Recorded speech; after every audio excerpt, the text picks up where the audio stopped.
पहिले संविधान कुठे छापले गेले? 13 किलो वजनाचा ग्रंथ आणि संविधान निर्मितीची थरारक कहाणी. भारतीय राजघटनेचा आणि उत्तराखंडाची राजधानी डेहराडूनच्या अत्यंत जवळचा संबंध आहे.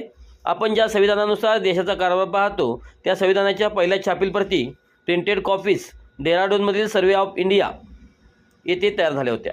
प्रजासत्ताक दिनाच्या निमित्ताने या ऐतिहासिक वारशाचा आढावा घेणे औचित्याचे ठरले.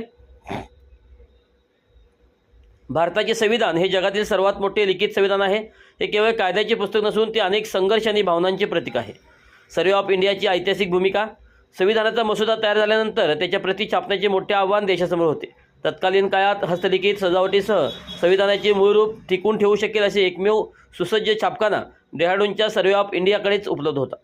सर्वे ऑफ इंडियाला पहिल्या 1000 प्रती छापण्याची जबाबदारी देण्यात आली होती, जी पूर्ण करण्यास सुमारे 5 वर्षे लागली.